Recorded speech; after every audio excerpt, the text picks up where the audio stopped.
Hello दोस्तों, welcome to my YouTube channel PCM news. दोस्तों, रोज़ की ताज़ा खबर हिंदी में जानने के लिए हमारे चैनल को सब्सक्राइब करें और साथ में बेल आइकन दबा दें ताकि मैं जब भी वीडियो डालूं तो वीडियो की नोटिफिकेशन आप तक पहुंचे। उत्तर प्रदेश से शुरुआत कर रहे हैं, जहां पर उन्नाव के असोहा थाना क्षेत्र में चारा लेने गई 3 नाबालिग लड़कियां हैं। जंगल में वो गंभीर और संदिग्ध हालत में मिली। 2 लड़कियों की उसमें से मौत हो चुकी है, एक का गंभीर हालत में इलाज फिलहाल किया जा रहा है। जिला अस्पताल में उन्हें भर्ती कराया गया है। कहा जा रहा है कि लड़कियां जो है वो दुपट्टे से बंधी मिली थी और जानकारी मिलने के बाद तमाम जो आला अधिकारी हैं, एसपी और एसीपी समेत वहां पर पहुंच गए थे।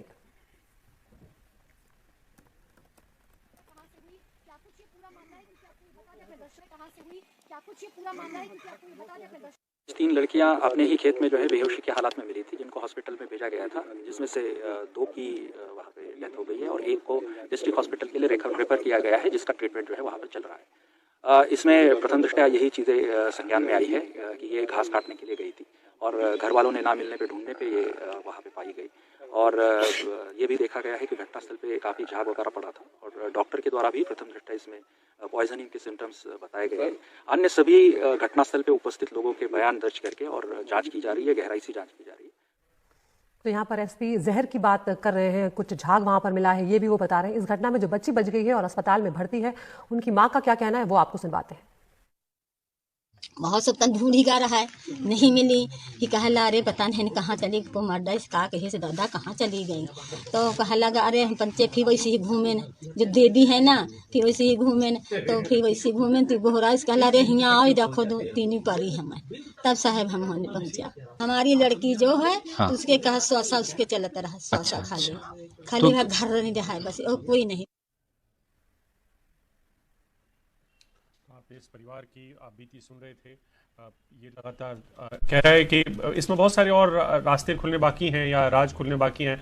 हमारे साथी कमाल खान जुड़ रहे हैं। कमाल, बताएं अब तक आपको अगर ऑफ रिकॉर्ड भी कुछ जानकारियां मिल पाई हों तो जिनको हम साझा कर सकते हो।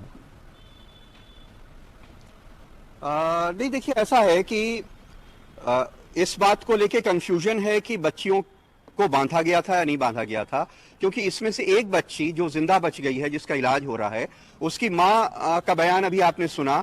ये उसमें ये भी कह रही थी, उनसे पूछा गया कि क्या वो बच्चियां बंधी हुई थी, तो वो कह रही नहीं, दुपट्टा ऐसे पड़ा हुआ था। तो अब इस बात को लेकर थोड़ा कंफ्यूजन है कि क्या उनको बांधा गया था, नहीं बांधा गया था। अगर बांधा गया है तो जरूरी इसमें किसी दूसरे का हाथ भी हो सकता है। अगर बांधा नहीं गया है तो एक शक ये भी हो सकता है कि भाई उन्होंने कोई गलती से कोई जहरीली चीज खा ली। अगर पॉइजन था, जैसा पहली नजर में पुलिस को लग रहा है, जो पोस्टमार्टम में पता चलेगा। पोस्टमार्टम 11 बजे शुरू होने की बात कही गई थी, शायद शुरू हो गया होगा या होने वाला होगा। 3 डॉक्टर्स का एक पैनल बनाया गया है जो पोस्टमार्टम करेगा और उसकी वीडियो रिकॉर्डिंग भी करी जाएगी। जहां तक बच्चियों के कपड़े सही सलामत थे, उनके जिस्म पे ऐसे कोई संघर्ष या चोट का निशान भी नहीं है जिससे लगे कि कोई दुराचार की नीयत से किसी ने उनके ऊपर हमला किया है। कुछ लोग ये शक कर रहे थे कि कहीं कोई ऑनर किलिंग जैसा तो कोई मामला नहीं है। उनके परिवार के बहुत सारे लोगों से पुलिस पूछताछ कर रही थी, जिसमें उनके पिता भी शामिल थे, लेकिन उनके पिता को पुलिस ने छोड़ दिया, वो घर चले गए हैं। कुछ लोग और हैं जिनसे पुलिस बातचीत कर रही है, क्योंकि वो इसकी तह में पहुंचना चाहती है कि अगर वाकई जहर देने की बात सामने आती है तो जहर देने की वजह क्या हो सकती है। जो खेत में एक साथ तीनों बच्चियों को जहर दे करके मार दिया गया। तो बहरहाल बहुत चीजें साफ नहीं है। पोस्टमार्टम में अगर पता चलता है जहर दिया गया तो फॉरेंसिक टीम जो जांच करेगी, उसके जो नतीजे आएंगे, जो पूछताछ होगी, उन सब के बिना पे शायद पुलिस कुछ और मतलब बता पाए कि क्या हो सकता है। जी कमाल, यहाँ पर आपने बताया कि पिता से भी पूछताछ हुई है, जो कि जरूरी भी है, लेकिन क्या परिवार वालों को लेकर भी पुलिस को कोई शक है कि क्या परिवार की तरफ से भी ऐसा कुछ किया जा सकता है? देखिए ऐसा है कि बहुत बार ऐसा परिवार के साथ होता है।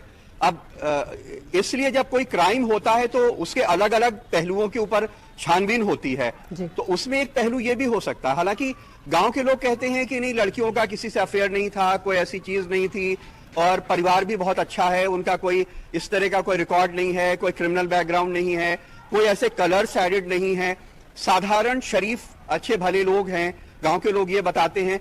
लेकिन ये जो एक पेट्रियार्की की फीलिंग होती है, उसके कारण कई बार ऐसा होता है।